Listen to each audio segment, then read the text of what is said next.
Great having Boston Strong Charles Rosa back here on the program. Is going to be taking on Damon Jackson at UFC Fight Night on October 9th. Charles, how's it going, man? Oh, great, man. Just got back from the gym, working hard. I can't wait for October 9th, man. I'm more ready than I ever could be. Yeah, did you get a decent amount of notice for this fight? When did you find out? Yeah, I didn't get a lot of notice, but like the fact that I just fought, at the end of June, I beat Justin James. I beat him June 26th, I think it was, in Vegas. So same type of event, coming off a win. So I didn't have any injuries after the fight. You know what I'm saying? So like, I didn't have any surgeries, no injuries, nothing, no problems. I just pretty much went back in the gym after that. So, I feel like this is the best my body's felt like almost in my whole UFC career and everything. The stars are starting to align. So feeling good. Was this the right amount of time off? Do you like this sort of, time in between fights? Yeah, I'm used to fighting every week. Before I was in the UFC, I guess I've been in the UFC for 8 years, a long time now, but I think it's 8 years. Someone told me in an interview like a couple weeks ago. I was like, what? But like before that, I was fighting. If you look at my record, like I fought 20 amateur fights as an amateur. Like I fought every single weekend, basically. Like I went fast. And then when I turned pro, when I made my pro debut to when I got to the UFC, I went 9-0 with all first round finishes, and I did that in 18 months. So I went from my first pro fight to the UFC. I think it was within 18 or 20 months or something like that. It was under 2 years for sure. So I love fighting. The only tough part is like the making weight. So that's the only reason I need more than a 4-week camp is just for the weight, because it's impossible to just diet, year round, like to stay at this weight class. I need to do a certain diet and certain things. So it's just the only part of it that stops me from being able to fight on like a week's notice.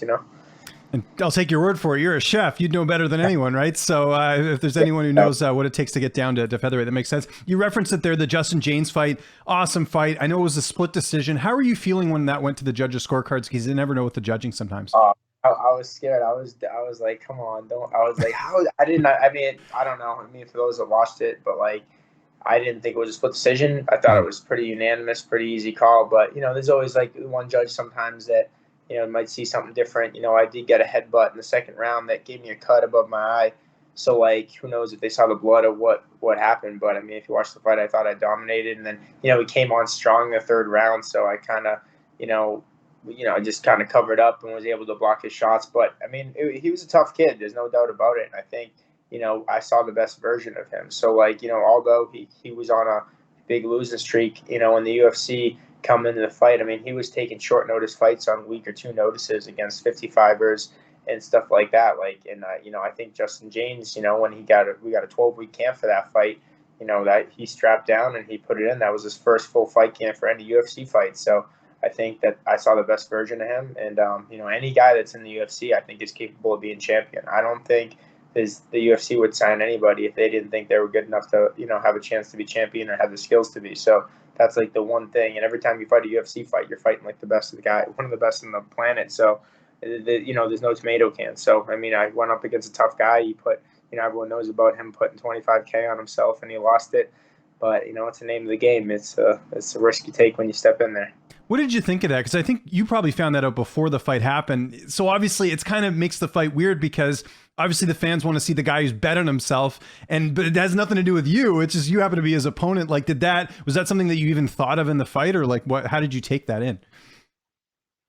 No, the fight, it didn't. The only thing that it did is that, every fight, I'm willing to go, to basically die in there. That's when I signed the contract. That's like basically, like I'm saying, all right, I'm gonna leave everything in the line. Like, I'm not gonna quit. I'm not gonna give up. Like, I'm gonna fight.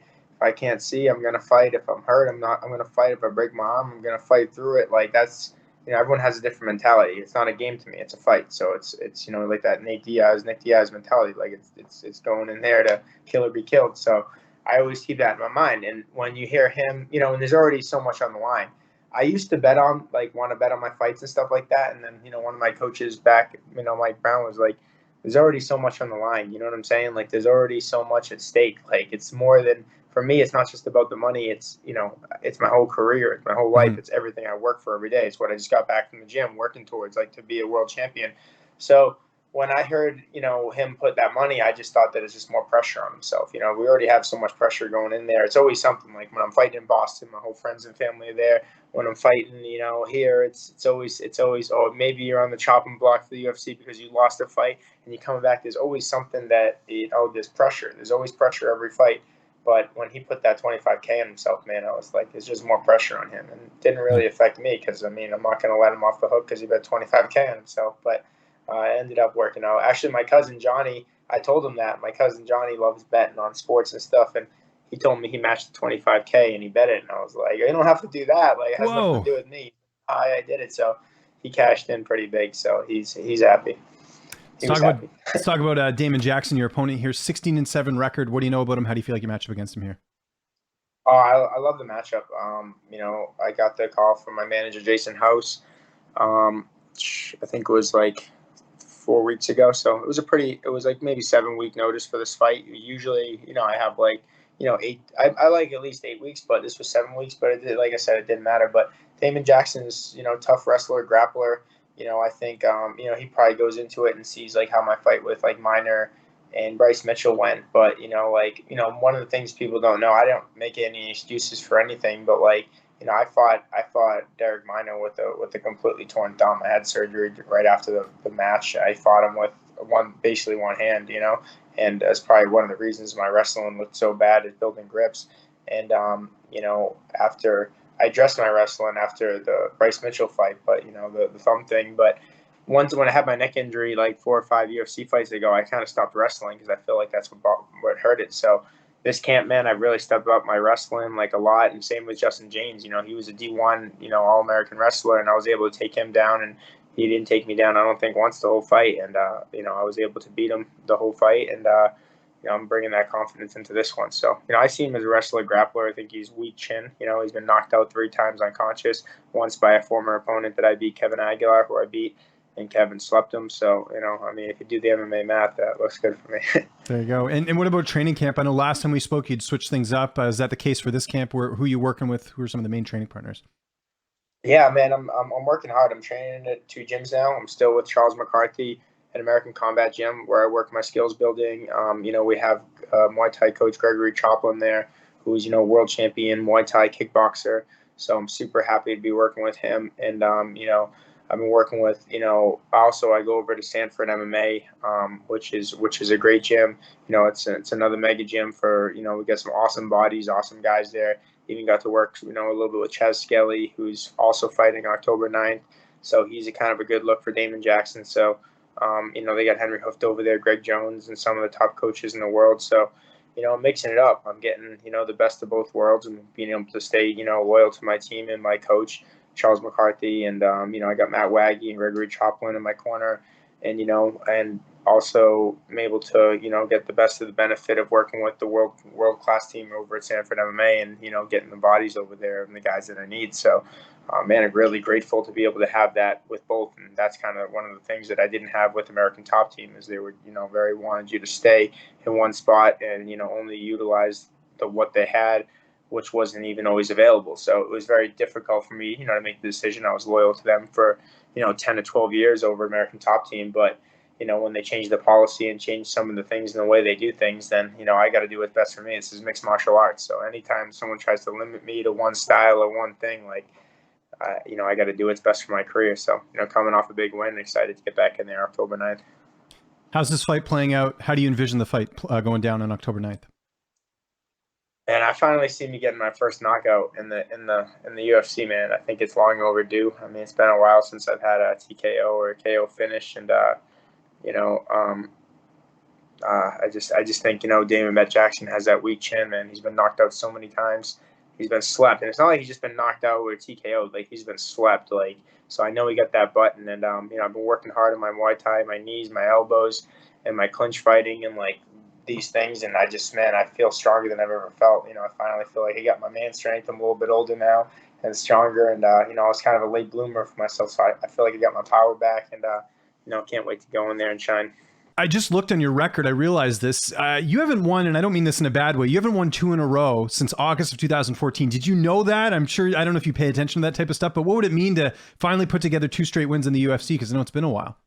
Yeah, that's what it is, man. That's what I'm so excited about because I know that once I get out, I'm streaking in the UFC. Like I haven't lost two either. So I've always won one, lost one for my whole 8 year career in the UFC. And I fought some of the best guys in the world, and I've came close. But I think once I get that first winning streak and those two in a row, you know how fast it goes. You go from two in a row to you get one more big fight, and then before you know it, you're on a 3 fight winning streak fighting in a main event, in Boston. And, I think it's going to happen fast once I win this fight. So this is what I'm excited for, this big chance to get my first 2 fight winning streak in the UFC. So can't wait.